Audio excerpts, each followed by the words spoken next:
अंतिम परीक्षा। राजशिल्पी गुणाकर का निधन होने से महाराज यशोधर बड़े चिंतित थे।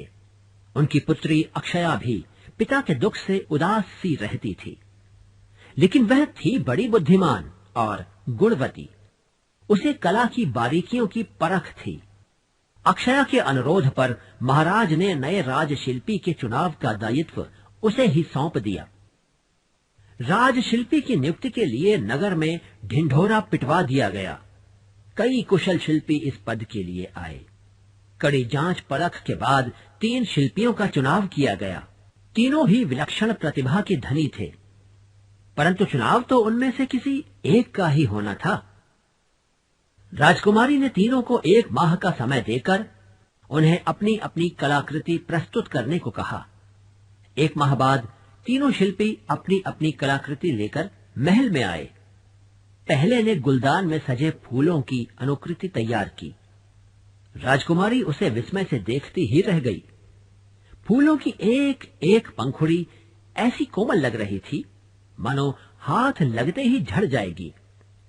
दूसरे शिल्पी ने एक वृद्ध की मूर्ति बनाई थी। मूर्ति इतनी सजीव थी कि विश्वास करना कठिन था कि यह पत्थर की मूर्ति है। राजकुमारी काफी देर तक उस मूर्ति को देखती रही।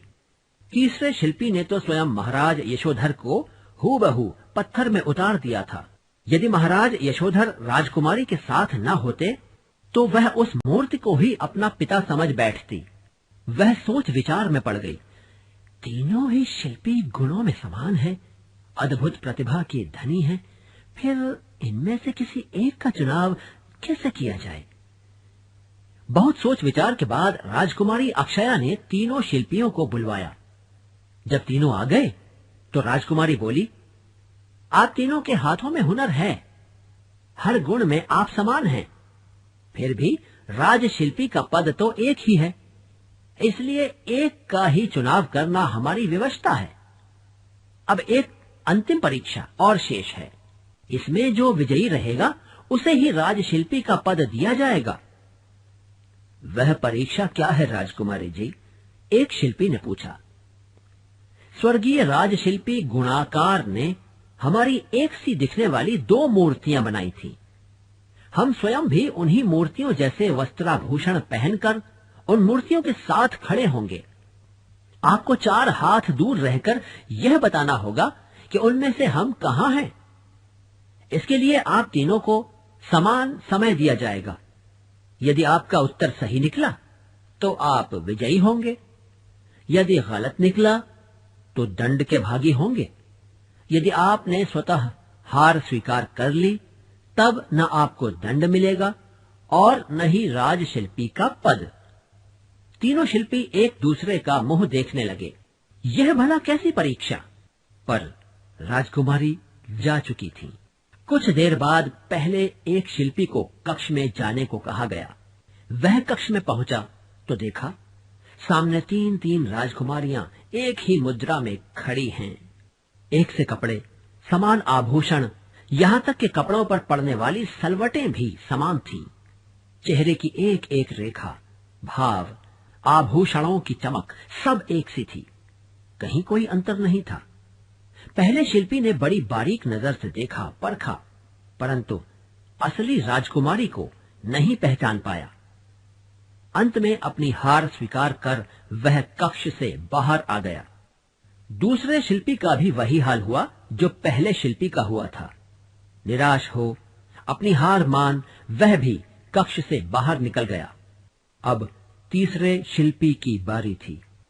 कक्ष में प्रवेश करते ही जब उसकी नजर तीनों राजकुमारियों पर पड़ी तो वह तभी समझ गया कि इनमें से असली राजकुमारी को खोज पाना असंभव सा है। अचानक उसकी नजर बगल में रखे पीतल के गमले पर पड़ी जिसमें गुलाब का पौधा उगा था। पौधे में 3-4 फूल लगे थे। कुछ सोचकर उसने एक फूल तोड़ा और उसकी पंखुड़ियों को तोड़ तोड़कर फर्श पर गिराने लगा। इस दौरान वह ध्यान से तीनों आकृतियों को देखता जा रहा था। फिर उसने दूसरा फूल तोड़ा, उसे भी इसी तरह नोच नोच कर फर्श पर गिराने लगा। फिर उसने तीसरा फूल तोड़ा और यही क्रिया दोहराई। अचानक वह आगे बढ़ा और बाईं ओर खड़ी आकृति के पास जाकर बोला, आप ही राजकुमारी जी हैं। अरे वाह! राजकुमारी अक्षया के मुंह से निकला। तुमने तो कमाल कर दिया शिल्पी, मूर्तियों और इंसान में अंतर कर दिया। क्या स्वर्गीय राजशिल्पी गुणाकार की इन कलाकृतियों में कोई कमी है? नहीं राजकुमारी जी, उनकी कला तो महान है, पूर्ण है, उसमें कोई कमी नहीं। फिर भला तुमने मुझे कैसे पहचाना? सब कुछ समान होने पर भी सजीव और निर्जीव में अंतर तो होता ही है। सजीव में भाव होते हैं, विचार होते हैं, निर्जीव में ऐसा कुछ नहीं होता। मैंने आपके चेहरे के भाव पढ़कर आपको पहचाना। जैसे ही मैं कमरे में प्रविष्ट हुआ, मुझे एक युक्ति सूझी।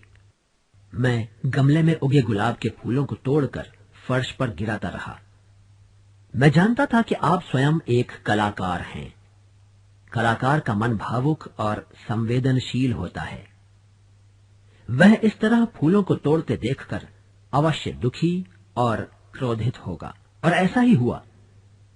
आपके चेहरे पर आक्रोश का हल्का सा भाव देखकर ही मैं समझ गया। वाह, तुमने तो कमाल कर दिया शिल्पी, सचमुच बड़ी ही बुद्धिमानी से काम लिया। तुम प्रतिभा के धनी ही नहीं, वरन बुद्धिमान भी हो। इस प्रकार तीसरे शिल्पी को राजशिल्पी नियुक्त कर दिया गया।